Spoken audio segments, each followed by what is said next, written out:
አብነት አባይነህ የሐዋሳ ከተማ ነዋሪ ነች። ከልጅነቷ ጀምሮ ራስን መቻልና መነገድ ትመኝ ነበር። ይህንን ያዩት አባቷ 10ኛ ክፍል ስትደርስ የተወሰኑ ዶሮዎች ገዝተውላት እንቁላል መሸጥና ዶሮዎችን ማርባት ጀመረች። ከትምህርቷ ጋር ሳይጋጭባት ዕቁብ እየጣለች ስራዋን ከዶሮ ወደ ሱቅ ለወጠች። በቁጠባ የምታምነው አብነት በቴሌቪዥን በወተት ሽያጭ ውጤታማ ሰው በማየቷ ልቧ ወደዚሁ ስራ አደላ። ከዛ መረጃ መጠየቅና ማሰባሰብ ጀመረች። ሐሳቧንም ጎረቤቷ ለነበረ የእንስሳት ሐኪም አማከረችው። በርቺ እኔ እከታተልሻለሁ በነፃ አለኝ። ሲመላለስ ነበር ከብቶች ቤት ብዙ ጊዜ።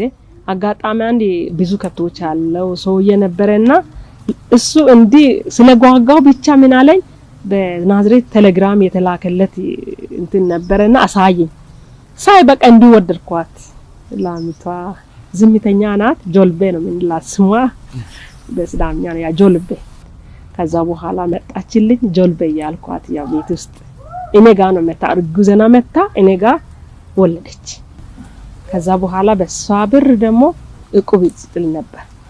ከዛ ደግሞ አሁንም ደግሞ ሁለተኛ ያረገዘች ገዛውና ከዛ በኋላ የሷንም ደግሞ 13 ወር ያዘች ተጠቃች ማለት። ከዛ በኋላ ጥጆችንም እየገዛው እየሸጥኩ ወንዶች ጥጆች ገዛለው። ከዛ በኋላ የሆነ ሰዓት ይቀልብና ከዛ አውጥቼ ሸጣለሁ። እንደዛ ያረኩ ነው እየሰራ ያለውና አሁን ደግሞ እንደውም የራሴ ሆነ መሬት ሁሉ ገዝቻለሁ። መቼም ሁሉ ነገር ሁሉ ጊዜ ቀና እንደሆነ አይቀጥልምና ወደ ወተት ምርት የገባችባት ጆልቤ በሌሊት በወሊድ ሞተችባት። ሰው እንደሞተ ነው ያለቀስኩት። በጣም ነው ተሰማኝ። ደሞም ላምደም ስለሚወዳት ደሞ ዝምተኛ ናት፣ ባይሯ ጆልቤ ናት። በዛ ባይሯም የተነሳ በቃ አንድ ቀን እንደሰው ክፉ አይቻት አላቅም። ለዛ አጋጣሚ ስለሞተች በጣም ነው ያለቀስኩት።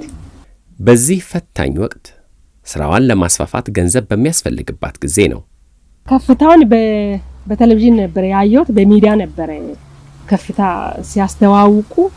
ከነሱ ሄጄ ጠይቄ ተበድሬ ቢሰራሳ ብዬ አሰብኩና ወደ እነሱ አመራው ሄድኩ። በእግሬ ነው ሄጄ ጠየኳቸው። ከዛ መቆጠብ ጀመርኩ። ቁጠባ 5 ወር ቆጠብኩ። ሌላ ልብሪ መኪና ቤት አላስያዝኩ። ደሞዝተኛ አምጥቼ አስፈርሜ ከዛ በኋላ ነው ብድር ነው ከዱልኝና ፍጥነታቸው በጣም ደስ ይላል። ቆጠብኩት 45000 ነው 170000 ነው ተፈቀደልኝ። ብሩን በቅርብ ነው ተፈቀደልኝ። አሁን እዚሁ ያለ ብዙ ስራ አለ። እዚሁ ብንሰራ እኔ ለምሳሌ በትንሹ ነው ጀመርኩት። ትምርተንም አልተውኩም። ትምርት ተምሬያለሁ። አሁን እስከ ዲግሪ ተምሬያለሁ። ቢዝነስ ማኔጅመንት ተምሬያለሁ። ብንሰራ ደግሞ መለወጥ አለ፣ ማደግ አለ። ሌላውንም ሰው እናለውጣለን። በከፍታ በተለየ የሚገኘው ሌላ አሁን ሌላ ብድር ተቋማት ቢከድ መኪና ልብሪ ያስፈልጋል፣ ፕላን ያስፈልጋል።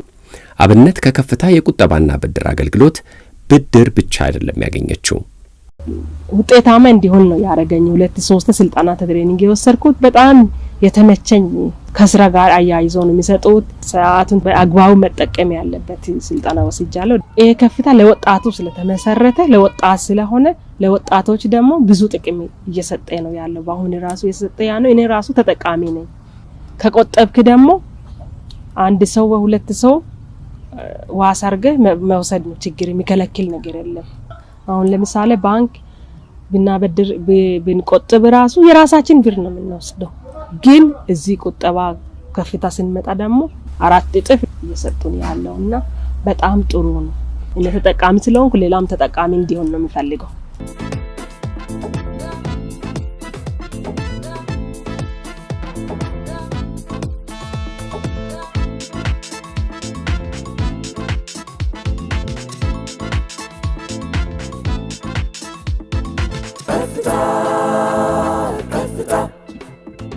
Kafta